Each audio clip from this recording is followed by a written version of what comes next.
Dispatchers help callers on the worst days of their lives. For over 25 years, we've been there. A silent partner in millions of calls thanks to our redundant and diverse networks that ensure call delivery. Today, cities are bigger, traffic more congested, and the challenge is more complex. But you're never alone, because InDigital is quietly improving, implementing, and driving the next generation of 911, so you're supported in every situation. Make the switch at indigital.net. Have you ever met a 911 professional and asked, what's the worst call you've ever taken? Well, here's your answer. I heard your last breath the night you flipped your four-wheeler. I tried to call you the day you committed suicide by driving your car into a tree. Blue face, cold to the touch. I helped you with CPR after you found your infant face down, not breathing. It messed me up. I did everything I could, but it wasn't enough. You were with me from the beginning, Grandma. 27 years later, I took the 911 call when you died. How fitting to be there for me in the beginning, and I was there for you in the end. I miss you, Grandma. I am 911. This is but a glimpse into the world of emergency dispatch. But what is it really like to answer a call during someone's nightmare? What is the impact on the first responder answering the call? Available on Amazon or where you purchase your favorite books and ebooks. Imagine listening. Your worst day is our everyday.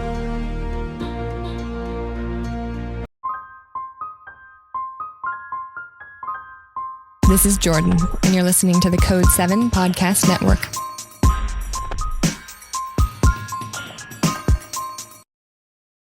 Warning.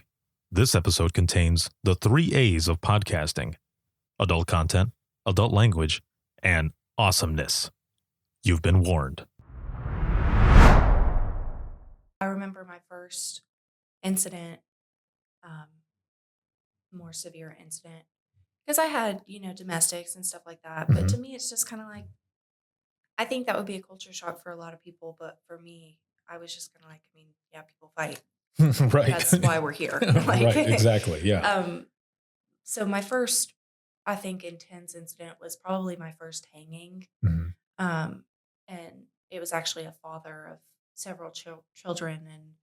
And I don't even think I got through the night without my uncle texting me, being like, "Are you okay?"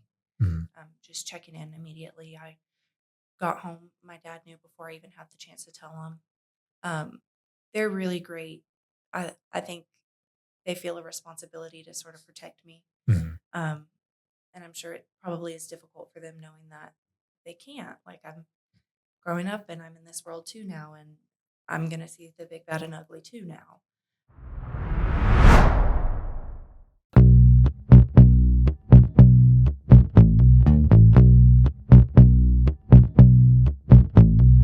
Welcome to Within the Trenches, true stories from the 911 dispatchers who live them.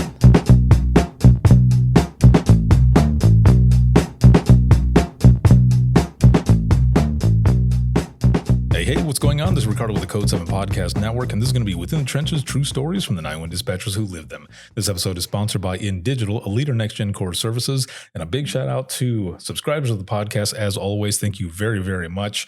And there has been a lot of stuff going on lately. I've been here in North Carolina teaching and actually recording a bunch of episodes that I cannot wait for all of you to check out. And my next guest today is Emma, and she is a 911 professional and an awesome person with Henderson County Sheriff's Office out of North Carolina. How's it going? Good. You're probably like, you jerk. We had been talking already and laughing and stuff, and you might actually be able to see something pretty cool on the whiteboard as well. Which I love already.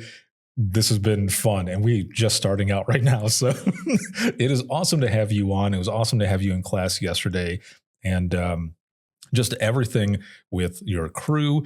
And I'm excited to hear more about your story as well. So how did you get involved in public safety to begin with? Because I believe from yesterday, from what you had mentioned, you come from a public safety family, right? Yeah, it's definitely in the blood. My dad, he's a trooper, a sergeant now with the Highway Patrol. My uncle is major here, actually. My grandpa, he was here. My aunt, she was a paramedic for the longest time. She works at the hospital now. My mom was a nurse. So it just, my sister even works in Transylvania in evidence over for their sheriff's office. So it's everywhere all around me. Holy moly. Yeah. Jeez. Okay. When you said you come from a first responder family, I was expecting it was just like mom and dad. No, this is like everyone. It's everyone. Yeah. And it Holy goes moly. further with military too. You know, my dad, my grandpa, his dad, it's just all the way. Wow. So it's really in the DNA. It is in the blood. It is there mapped out completely. So here's an off the wall question then. Did you ever get away with anything? No. I was going to say, could you? Because it seems like everybody, would like kind of know your family. My dad, he used to say, anytime we would go out or do anything, just remember I have eyes everywhere. And that is rather true. He does. There are people who will come up to me and they will greet me and they will say, oh my gosh, hey, what's up? And I'm like, I have no idea who you are. Who are Like, you? hi, fella. Like, Yeah. thumbs up. I don't know who you are. Yeah, I don't come from a first responder family, but my dad used to he would interpret Spanish and everything in the courts for folks that needed help. So he was always working for the courts, and he knew all of the officers and everything. And the town that I lived in was a small town. And I would be going around, and sometimes I would get involved with some things, and I'd go home, and my dad would go, "Hey, what were you doing today?" Yeah, Like, they know. yeah, I'm like, I was in school. Really? Why were you at the gas station at such and such time when you were supposed to be at school? I'm like, shit. I'm like, okay, I can't do anything. So Yeah. not to the scale of yours, but I understand. Like, I know how that was. But so you have all of that. So do you remember growing up? Like, do you remember hearing, your parents or anything talk about calls or just about law enforcement in general or anything like that? Like, do you remember some of that influence as you were growing up? Yeah, for sure. My dad, he worked a lot. He always has. He still does work a Mhm. lot. I guess what I remember the most is, I guess, sort of his absence. Mhm. And we didn't see him as much as, I would have liked to. I was a daddy's girl growing up. I Mhm. still am. And I'm very, very, very close with him. But, it's hard when Christmas and Thanksgiving, holidays, your birthdays, if he's there, he's in a uniform. Mhm. That can be difficult. Or, having to rush out. But I understood. I understood he was doing good. I understood what his job was. I knew that he was needed and Mhm. people needed him. And that's what it was. I remember living in the neighborhood, young, elementary school age. He one time left and, had to run code out of the neighborhood. And I just thought that was the coolest thing. Seeing my dad running code and with the lights and sirens and everything. Right. So it was hard, but at the same time, I don't know. He had a sense of servitude to Mhm. his people, us included, but to the Right. public. And I just think, he's a really wonderful servant leader. And That's pretty awesome that you have, some of those memories. Of course, like you were saying, it definitely hard, wanting to have family there and everything, but also the fact that you understood, especially at an early age, because sometimes there are some kids growing up that they don't really understand that, and it ends up creating this not so much anger, but just like, I just wish this or I wish that or whatever. But because you had it all around, and I'm sure they probably talked to you as well to be like, to help you understand, not just let you go through it, but to help you understand. You had that, but also to be able to think back at some of those moments, like you were saying, where he runs off, just kind of like Superman. You're like, hell yeah, like he's gonna go, he's gonna go do what he's Yeah. got to do. Like, that's my dad. Yeah. That's what's bust going ass on. and fight crime. Right, Yeah. yes. Yeah. So that's really cool, to have those memories, but also to be able to kind of, pass those memories on to whoever else, friends, family, or whatever, to be like, well, check this out. And then, you go through it, and that's a cool moment. And now you're in public safety as well. And you're working on so many things. So because you come from a first responder family as well, with some of the calls that you've taken, have you had a chance or some of those moments to kind of talk to your family to kind of process some of these things, especially early on, because you've got 10 months in dispatching now, but even just right in the beginning when you're first getting in there, did you have those times or have had those times where you're able to talk to kind of process it a little bit better and understand? Yeah, yeah. My dad, he used to work here before he went on with the highway patrol, and so he sees, he can see our cat, he can see the stuff that we deal with, Mhm. and my uncle as well. I remember my first incident, um, more severe incident, because I had, domestics and stuff like that. But to Mhm. me, it's just kind of like, I think that would be a culture shock for a lot of people, but for me, I was just kind of like, I mean, yeah, people fight.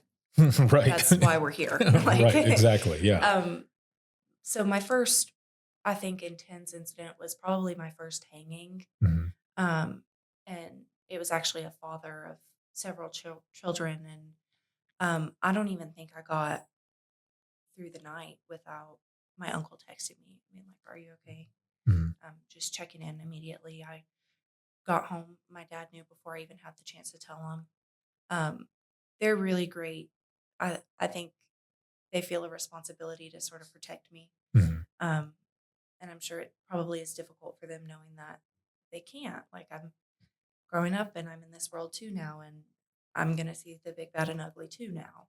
Um, but they still are very good about being there for me and um, giving me space to talk about my feelings as well. I think that a lot of people think of law enforcement and military backgrounds as very tough, very just like mentally hard. Like they don't feel emotions. They don't, Mhm. um, and I don't think that's true. I think that I have been able to learn a lot through them from their early years in law enforcement, and that being the general standard, like you don't talk about your feelings, you don't, especially being men, like it's just not what they do. Right. I've been able to learn a lot through them, and they've been there for me, and make sure to talk about things, make sure to, you know, don't let it boil up, don't push everything into its little box, and that sort of thing. So I have a very good support system in my family, and it's very nice because they get it. I think that's probably one of the best things, especially when you have that support system. And it's not just I'm here for you. It's also I understand because I've lived through it, I've experienced it, and now I can talk to you about so many different things. So when you had decided that you were going to come into the profession, were there any talks with your dad or even your uncle to be like, are you sure? Or maybe not so much, are you sure? But just kind of, I don't know, even maybe like a pep talk or something like, okay, so this is what you can expect, or I don't know, something to that effect. Yes, I mean, sort of. I actually wanted to be a paramedic. I wanted to go through the fire academy Mhm. over here at Blue Ridge and work in Buncombe County. Some of their paramedic departments, if you work for them for a few years, they will pay for you to do everything you need to do to be a paramedic. That was my route. That's what I was going to take. Um, I was running into some health issues Mhm. and just didn't have the mobility that I needed to, go through the fire academy or beyond that, be a firefighter. Like I couldn't do that because of my health issues that I was dealing with at the time. And dad had brought up dispatch before, actually, when I was still in high school. And I ended up interviewing my now supervisor, Squeak, about her job. Yeah, that's awesome. Yeah. So he brought it up again when I was talking about going through the fire academy because I was like, I really want to do this. I'm really done working at Chick-fil-A. Like I'm graduated now. I don't want to keep doing this. I want to move on to my career, but I can't. He brought it up again. It was like, maybe just look into it. And I sat on it for a couple of weeks and then literally one day just printed out the application, filled it out, and brought it to the sheriff's office. I didn't even tell my dad until dinner that day. And I don't think my uncle knew about any of it until I called him and was like, hey, who do I turn this application into? He was like, what? It's like, did you tell your dad? Like, because he's going to say something to me if I know and he doesn't. Yeah. So, so when you did the interview, of your supervisor. Did you do that here or what? Okay, so you got a chance to like go into the center and everything and see all of it. Yeah. So was it eye-opening at all, or was it just the way you kind of pictured it? It was very confusing. Oh yeah. Yeah, I came in. I was doing it for one of the college classes that I was in. Mhm. It was like our end of course project that we had to do. And I remember seeing all those screens and being like, what the heck? Like, I don't even know what I'm looking at right now. I don't know what any of this means. So yeah, it was intense.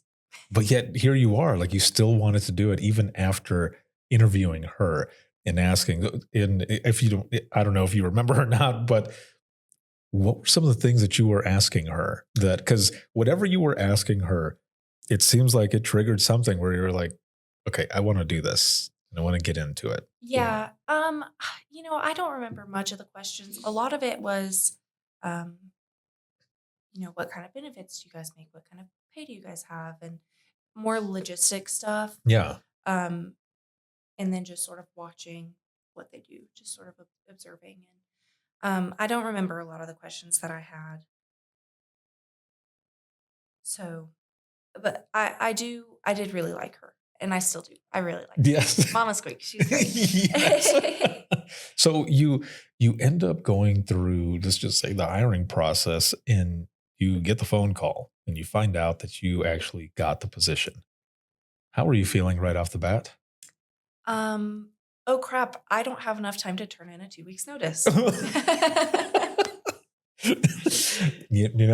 is, yeah, that is something, because growing up, I mean, it sounds like your parents were the same way as mine. It's like you always put in a 2 weeks notice because that stuff follows you. If you're just going to quit, like it'll follow you. And I would be the same way. I'd be thinking the same thing. So what ended up happening then? Well, I told my dad. I got the email. I mean, I was checking it all the time. Mhm. I got the email. I immediately told my dad and my mom, and I was so excited. And then I was like, "Oh my goodness, wait! This is not 2 weeks from now. Like I have to go to work." And so I did. I just like scribbled on a sticky note a short little, short and sweet 2 weeks notice. It's not like they keep it anyways. Right. And I went in and I talked to our operating partner, and I was like, listen, this is literally as soon as I could have told you. Like, Yeah. I am here day of. And this is what he said. He said, it's okay. We're just going to change the date. And he did. He changed the date on my notice and made it look like it was 2 weeks. And that was that. That is pretty awesome. Did he add on the bottom, my pleasure? No, he did not. I'm sorry. I just had to throw that in there. But so you end up doing that, and you come in for that first day so that you can start training and everything. Were you nervous, or were you just like ready to go? Well, our first day was, we had county orientation because, we work under the county, and then we Yeah. had the sheriff's office orientation. So I did the county orientation and was bored out of my mind for half the day, to be honest. Hey, you know what? I then hear that. Sort of moved on. We did the sheriff's office orientation, and that's all upstairs in the training room where you were yesterday. Mhm. So that was like, it was a little better than the county orientation. Yeah. More exciting, more Yeah. job central stuff, but Yeah, it was exactly. still, paperwork. Mhm. And then we actually did a tour of the whole office and then the communication center, and then we did our swearing in, which was cool. I got to have my dad hold the Bible. Oh, that's And that was a awesome. very full circle moment for me. And we had everyone here. So we had my grandpa who used to work here. He's retired. Mhm. He retired with 50 years of law enforcement. That's amazing. And my dad was there. He held the Bible for me. My uncle was there. My little cousin was there. He doesn't work here, but my uncle did. Mhm. And my cousin, who's actually patrol on my squad. So we got to do a picture, sort of like through the generations, all the people who worked at the sheriff's office. It was really great. Dude, that is awesome. Like, Yeah. that is a very cool. Like, not a lot of people get to do that, and to be able to have everyone there and just kind of see that, basically that bloodline Yeah. of law enforcement and public safety, and just having that and just wanting to serve and everything. And now it's your turn. It's almost like a rite of passage, so to speak, and you're coming into it now. That's freaking amazing. Yeah. But it wasn't forced. Mhm. I think that's a concern some people have is like, well, did you feel a responsibility to do this because of your family? Yeah. No, I wanted to do this. Right. Like, this is how I serve my community. This is how I spread God's word. This is how it literally gives you the opportunity to serve God every single day. Right. It's your job. Yes. Yeah. And no, I agree, because there are some folks who think that, and it's kind of like I said yesterday, whether you come from a family of public safety or whichever, everyone has their own identity. And I think there's some folks, like you were saying, that don't believe that. It's like, you just felt like you needed to do it because everybody else was doing it. It's like, no, I'm my own person. I made my own choice. And this is what I did. And look, you had the friggin' opportunity to have everyone there. Yeah. And to continue that on. That is amazing right there. That is cool. That is a memory that, man, goes down basically in history. Like that is really cool. So you end up going in, you start your training, and is any of it like overwhelming as you're starting the training? Is any of it like it wasn't what you thought it was going to be, or was it pretty much kind of what you were thinking? It was pretty much what I expected. Mhm. The first several weeks were classroom. So, Mhm. pen and paper and Yeah, got the geography, manual in front codes. of you. Yeah. That's what it is for Right. 8 hours a day. I had several instructors that were very good about breaking it up. Let's go do this. Let's go do that. Mhm. So that really helped, but it's pretty hard to break up 8 hours of instruction No, a day. I know. Yeah, no, definitely. Yeah, but once I actually got into the center, it was really cool to see how everything worked. I remember being in there in day one, being like, "Let me answer the phone," and then my call taking trainer, she was like, "No, you need to observe first." So I Yes. did like 2 days of observation, and then a few days in admins, and like after a week or so of admins, I was like, "Let me answer the 911." And she was like, "No, we cannot do that yet." Yeah, I like to just jump in the water and get it over with. I don't like doing this slow build up. I feel like that just makes me kind of anxious. Like, oh, what if I don't do good? I'm Right. like, just throw me in it. I'll figure it out. Right. Yes.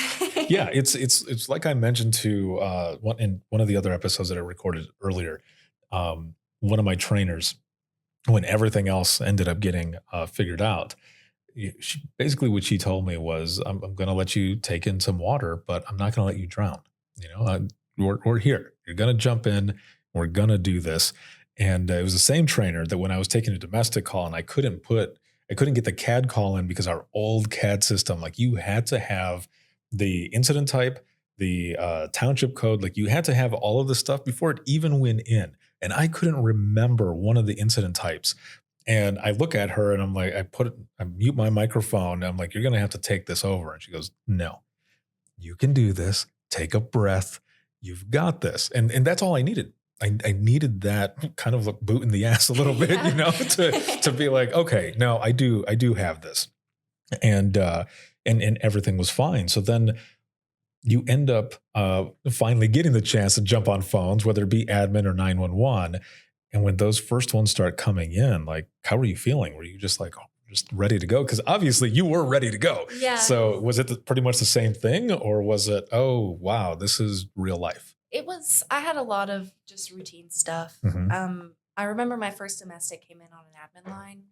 And it was actually the mom of a daughter who was not in the same place as the mom. Mhm. Mom was with a friend who had the daughter on speakerphone. So I could hear mom, who's not with the daughter, and daughter at the same time. And I don't know. I remember it just kind of going pretty smoothly. Mhm. Like you put the information And and you drop it you go. and you go. Yeah.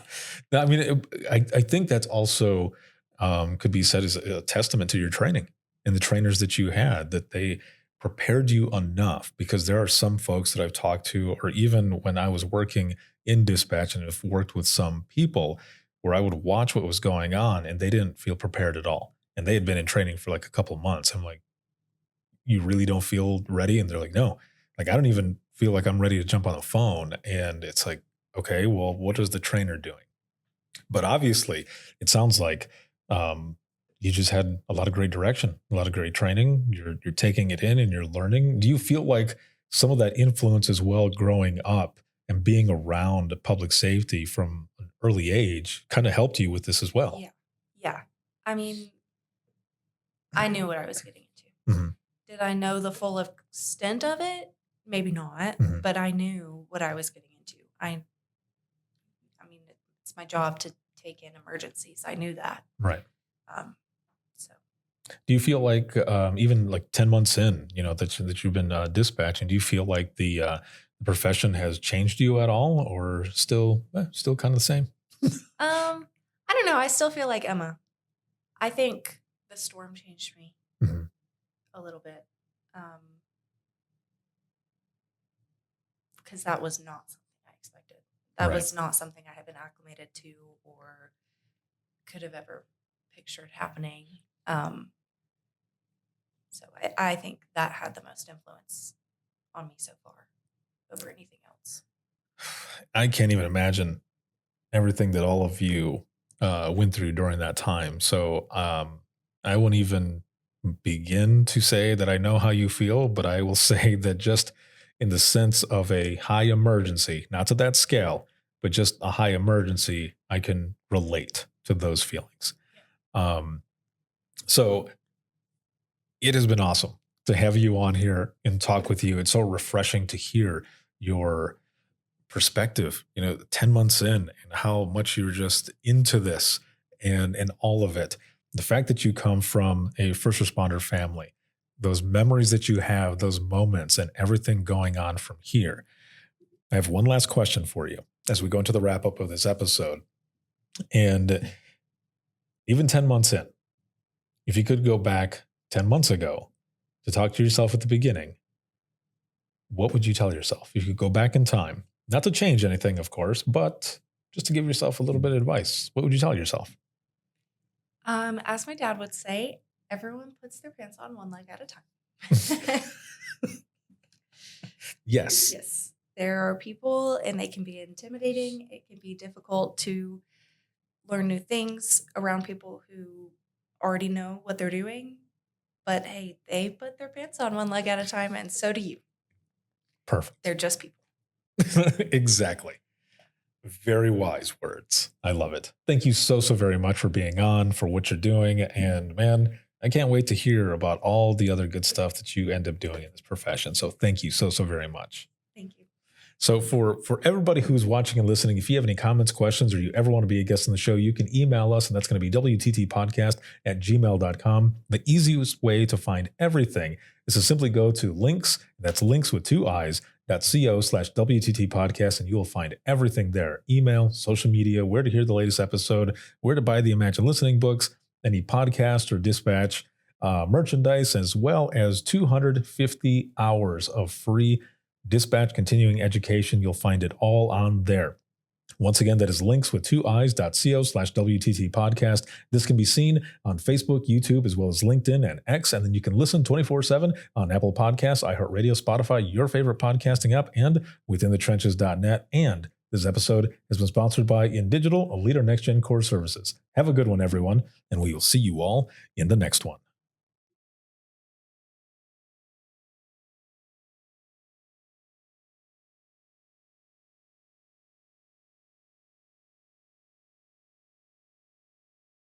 Imagine listening to someone's worst day every single day.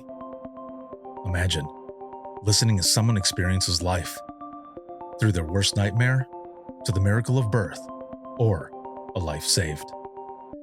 I'm Ricardo Martinez, a former 911 dispatcher, and for years, I've been recording the voices of a hidden world, ours. I've provided a space for 911 dispatchers to share their powerful stories. It started as a peer support session and continues. Dispatchers sitting together, sharing out loud, or writing down what they couldn't say. Some stories will grip you.